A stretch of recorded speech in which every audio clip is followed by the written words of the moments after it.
Good morning. This is Tuesday morning, December 1st. We are finally into December. Good morning, Barbara Richardson. Jim and Kathy, good morning to you. And Harry Richardson, if you're watching too, say hello to you. Wendy, Chadwick, and Jeremy, good morning. Debbie Collins, good morning. Jan Akins, good morning to you. Despina McClanahan, Karen Faust, welcome everybody. Good morning. Sally Crocker, good morning to you.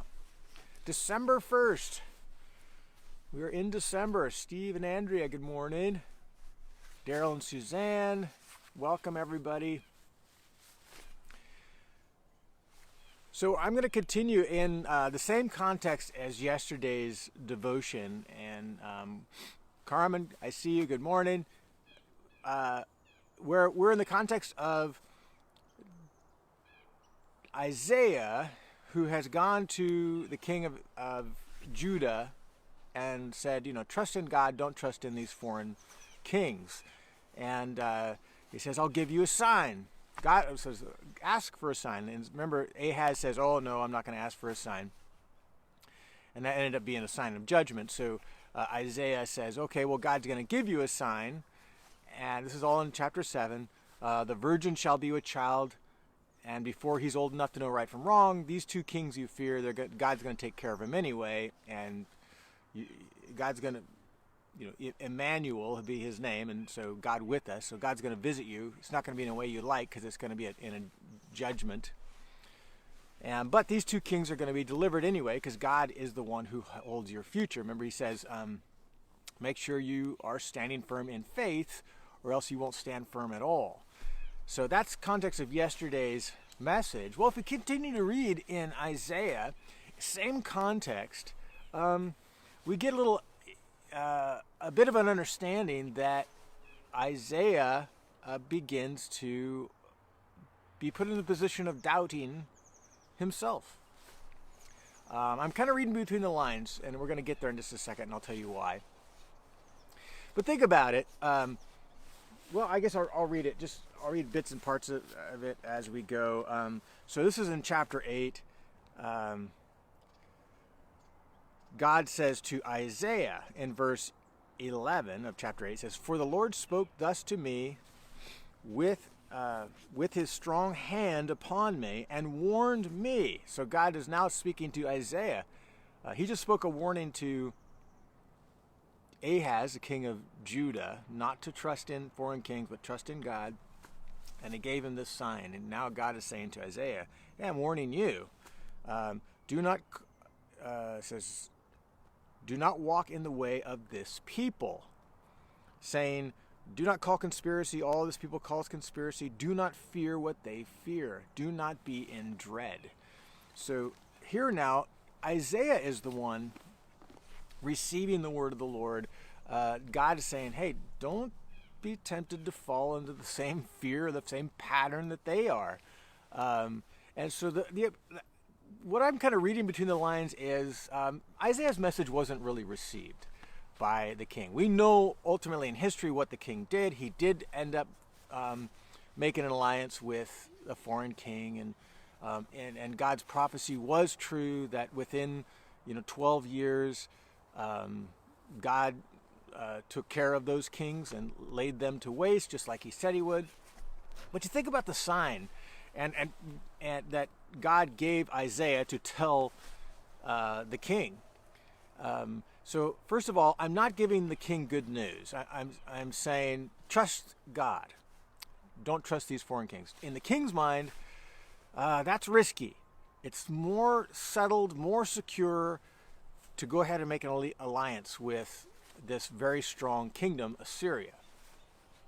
So he's going against his own sense of what is the better idea, and Isaiah is saying trust God. So he's asking him to act in faith, and he goes, here's the sign that God's going to do it. A virgin will be with child, and his name will be Emmanuel. Before he knows right from wrong, these kings will be taken care of. So the big sign is You're going to wait 10, 12 years, and God will do it. That's his sign to you. Wait. Well, yeah. Okay, Isaiah. That's a good message. Let me think about it. I'm going to get a second opinion. I mean, if I'm in Isaiah's shoes, I'm like, okay, God, if you want me to be this prophet to kings, you got to give me better signs. Can't my staff be turned into a serpent like Moses? Couldn't I say darkness is going to fall on the land for 3 days, or your river is going to turn to blood until you repent, or something? Some more dramatic thing. No, it's like, okay, well, a kid's going to be born, and sometime in the next 10, 12 years, you'll see. If someone said that to me, the word of the Lord, this is the word of the Lord for you, Mark. Really? How do you know? Well, he's given me a sign that in sometime in the next 10 or 12 years, this is going to happen. I wish you gave me a sign that I could see today that this is actually the word of the Lord. So, you can understand Isaiah's position. And when Ahaz says, yep, that's a nice story, Isaiah, I think I'm going to go with Assyria. Isaiah could start to doubt. Like, okay, God, you told me to say this message. They're not believing you. This is why prophets are often called untimely. They don't give a message that you want to hear. And prophets themselves have to swallow the same message. Isaiah himself has to deal with the very same message he is giving to Ahaz.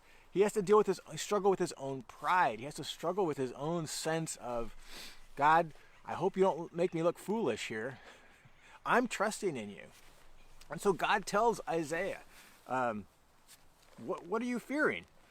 He asks him. So he says, but the Lord of hosts, in him you shall honor as holy. Let him be your fear, and let him be your dread. So what are you fearing, Isaiah? Think about it. If you go against what I'm asking you to do, you have me to fear.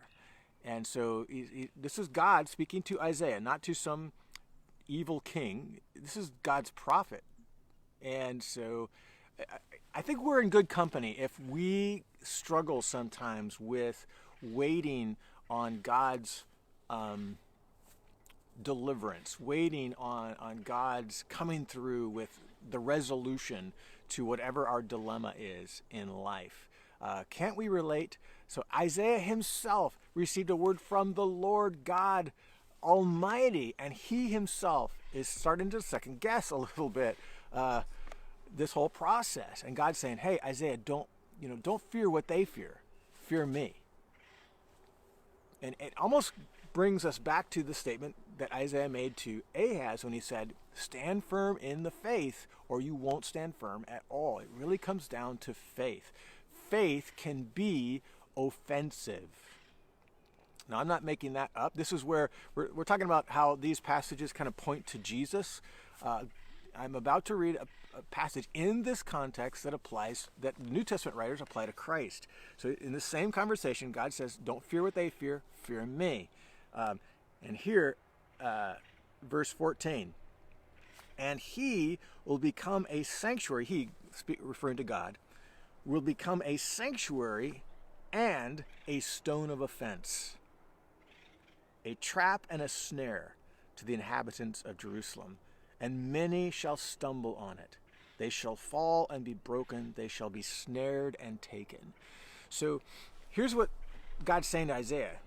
I'm either going to be a sanctuary to you, or I'm going to be an offense. I'm going to be some place where you take refuge, or I'm going to be a stumbling block. And you have to choose. Faith is like that. Faith is saying, okay, God, I'm going to believe even though I can't see. I'm going to trust in you. I'm going to wait this 10, 12 years, whatever it is. That's a long time, by the way, right? It's short because we can read the very next page and we know how things work out, but they still have to live out the 10, 12 years. Just like that's still how faith works with us too. When God says, hey, I am your sanctuary, but if you don't stand firm in faith, I'm more like an offense. I'm more like a stumbling block. And when Jesus was born into the world, when Jesus came, this is why the New Testament writers spoke of Jesus about this as the stumbling stone. They mixed different stories, like the psalmist would talk about in Psalm 118. This is the rock that was a stumbling stone to Israel, but it ended up being the cornerstone, the foundation, the keystone of all of their faith, is Jesus. But he also is the stumbling stone, the rock of offense, because he's asking us to believe. He's asking us to trust in him. We're asking us to exercise faith in something that we haven't seen, like just this big sign today that says, "I am God," right? And I guess in that day they did see Jesus, and they did see him performing miracles, and they either acted in their faith, or Jesus, even when he was performing miracles, was a stumbling stone. So, anyway, God is speaking to Isaiah. Don't fear what they fear. Fear me. I'm asking you to act in faith. Stand firm in faith, or don't stand, or you won't stand firm at all. I am either your refuge or a stumbling block. You choose which it is. And so here's Isaiah's response in verse 16. Bind up the testimony, seal the teaching. It's like, it's done. What is spoken, Isaiah says. I will wait for the Lord. Isaiah makes his choice. And it's a choice we have to make. Are we going to believe God? Are we going to trust him? Or are we going to go to get a second opinion? Are we going to say, that's a nice story, but you know what? I've still got to work out my own problems. I still got to make my own solutions. God, thank you for speaking kind of these words that are less concrete about my deliverance, which I'd prefer to be today. Thank you very much, but waiting on you doesn't sound very fun. I'm going to do what I'm going to do to resolve my own problems. And I'm not saying that we should be passive, but when God calls us to trust in him, we should not waver in that, though I'm admitting that our faith can feel like a stumbling block, an offense, but we must make a choice to make God our refuge. I'm going to keep reading here. I will wait upon the Lord, Isaiah says, who is hiding his face from the house of Jacob, and I will hope in him. So Isaiah is saying, though God is silent, though God is hiding his face, he's not revealing himself in the ways that I'd prefer, I'm going to trust in him. I'm going to wait in him. I will put my hope in him. Behold, verse 18, behold, I and the children whom the Lord has given me. So that's also a verse, if that rings a bell at all, that's quoted in the New Testament and applied to Jesus. I and the children whom the Lord has given me. That's quoted, by the way, by the writer of Hebrews in Hebrews chapter 2, referring to Jesus. And you see the context here. Isaiah is saying, okay, I'm going to choose faith. I'm going to wait on the Lord, me and those who follow me in the same faith, who make those same choices. And he's acknowledging that it's a remnant. The leaders aren't choosing, the king isn't choosing. Those who are influenced in Israel are making decisions not to trust God. They're actually going to go make an alliance with this foreign king. And the prophet Isaiah is saying, I'm going to choose faith. I'm going to choose a sanctuary with God. And I'm going to not view this opportunity as a stumbling block or an offense. Even though the word of the Lord didn't confirm my bias. We talk about bias confirmation these days. We like the truth that aligns with what we believe is the truth, right? If it doesn't if the things I'm reading and seeing don't align with what I already think, well, then I just reject it. What Isaiah is saying is like, okay, God, what the information you're giving me is changing my bias. It is like, it's not what I would have preferred to hear, but I'm going to trust you. I'm going to honor you. And me and the children you have given me, those who have followed the same path of faith. So we have a choice every single day. And you might be facing a choice right now. about believing and trusting in God for something really, really vital to you, really important. There is a legitimate thing to fear.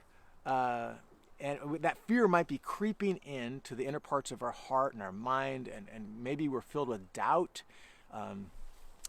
God, are you really there? And God is calling out to us, do not fear that thing. I am God. I'm asking you to wait. I'm asking you to trust me and make me your refuge. Don't make this waiting period a stumbling block, an offense where you're tempted to go everywhere else to find a solution. But me, come to me. I am trustworthy. And so, and if you do so, you are among unfortunately, a smaller group of people who trust God in hard times. And so it's a privilege, but it is not easy. So that is the word of the Lord today, as he has given it to me, and I'm trying to walk in it. This isn't hypothetical for me, by the way. I'm facing some things in my life that God keeps bringing me back to say, God is saying, Mark, trust me. Trust me in this. Your hope is in me. Your refuge is in me. Don't make it a stumbling block. Stand firm in the faith, or you will not stand at all. So I'm right there with you.